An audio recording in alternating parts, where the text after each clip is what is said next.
Hello viewers, अस्सलाम वालेकुम। आज हम पढ़ने जा रहे हैं न्यूमेरिकल नंबर 5 और ये न्यूमेरिकल चैप्टर नंबर 2 काइनेमेटिक्स का न्यूमेरिकल है। तो चलते हैं न्यूमेरिकल नंबर 5 की तरफ।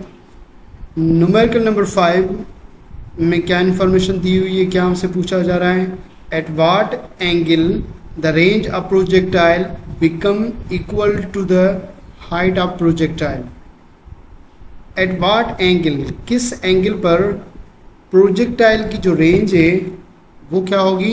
इक्वल होगी। किसके इक्वल होगी? To the height of projectile. Means वो एंगल बताएं जिस एंगल पर अगर एक प्रोजेक्टाइल को लॉन्च किया जाए तो उसकी रेंज जो है वो इक्वल होगी किसके?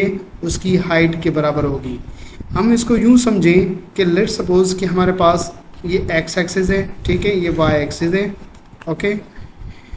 अब हम एक प्रोजेक्टाइल को लॉन्च कर रहे हैं, ठीक है, एक प्रोजेक्टाइल को हम इसको लॉन्च कर रहे हैं और ये जो प्रोजेक्टाइल डिस्टेंस कवर करेगा पॉइंट ऑफ प्रोजेक्शन से लेकर पॉइंट ऑफ लैंडिंग तक, ये जो हॉरिजॉन्टल डिस्टेंस है ये प्रोजेक्टाइल की रेंज है।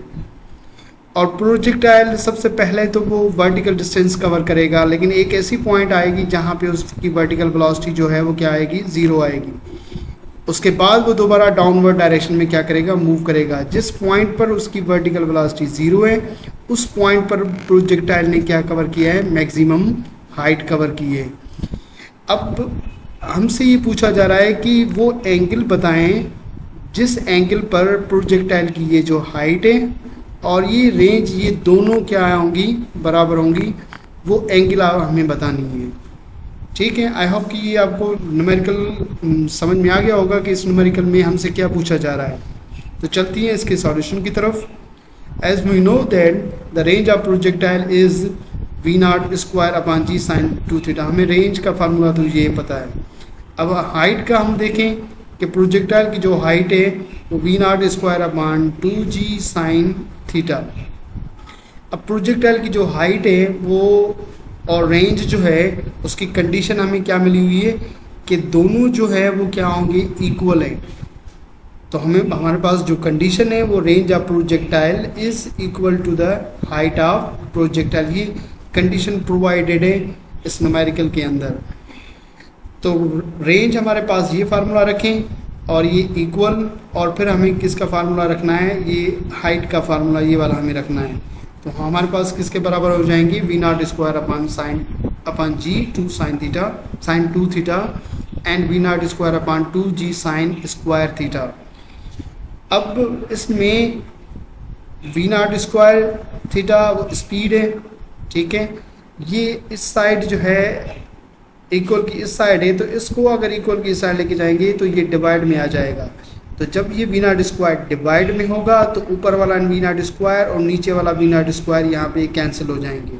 तो क्यों ना हम इसको डायरेक्टली जो है यहाँ पर हम इसको कैंसिल कर दें, ठीक है। इसको ऊपर ही यहाँ पर हम इसको क्या कर देते हैं? कैंसिल कर देते हैं डायरेक्टली। इसी तरह जी भी कैंसिल हो जाएगा, ठीक है। अब हमारे पास बाकी क्या बचा? साइन 2 थीटा और यहाँ पे 1/2 साइन स्क्वायर थीटा। हमारे पास ये दो टर्म्स बचे, ओके।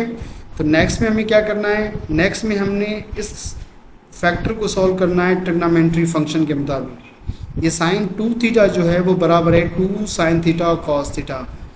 अब इस साइन 2 थीटा की जगह पर हम क्या रखेंगे? 2 sine theta and cos theta हम रखेंगे, ठीक है। तो साइन 2 थीटा की जगह पर हमने 2 साइन थीटा कॉस थीटा रखा और 1/2 साइन स्क्वायर थीटा हमारे पास है। नाउ आगे क्या करना है?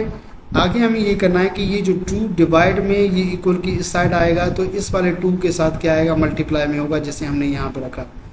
और साइन थीटा एंड ये वाला जो कॉस थीटा है ये दोनों मल्टीप्लाई में इक्वल की इस साइड आएंगे तो साइन स्क्वायर के डिवाइड में आ जाएंगे, ठीक है। इस वाले साइन स्क्वायर के डिवाइड में आएंगे, जैसे कि मैंने इसको यहाँ पे रखा है इस जगह पे, ओके।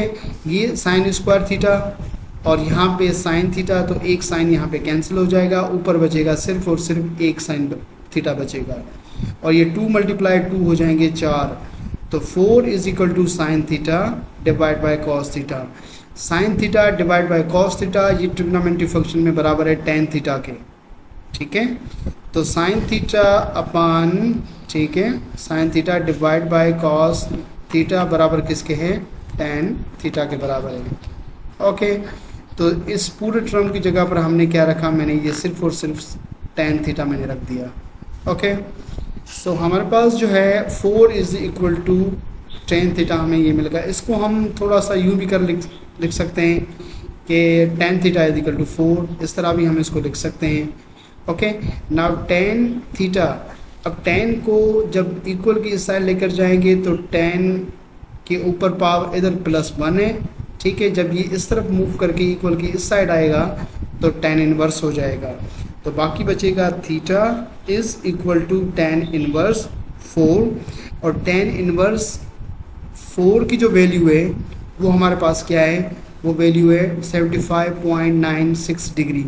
मीन्स थीटा की जो वैल्यू मिली वो हमारे पास कितनी मिली, 75.96 डिग्री मिली है। इसको राउंड ऑफ करके या अप्रोक्सीमेटली हम इसको क्या लिखेंगे, हम इसको यूँ लिख सकते हैं कि theta is equal to 76 degree.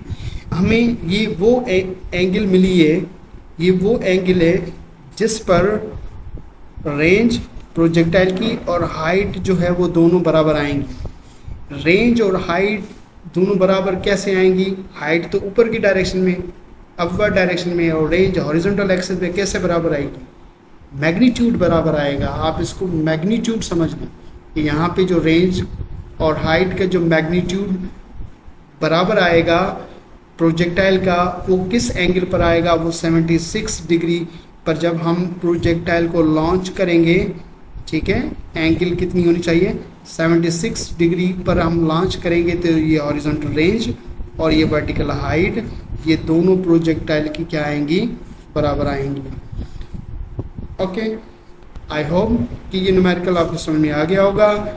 अगर किसी पे कहीं पे किसी भी जगह पर कन्फ्यूजन आ रही है, आपको समझ में बात नहीं आ रही, तो आप कमेंट बॉक्स में पूछ लें, मैं वहीं पे आपको रिप्लाई दे दूँगा। और इसके साथ साथ यूट्यूब चैनल को आप सब्सक्राइब भी कर लें ताकि मज़ीद आने वाले जो न्यूमेरिकल्स होंगे उनकी भी अपडेट आपको मिलती रहे। थैंक यू, अल्लाह हाफिज़।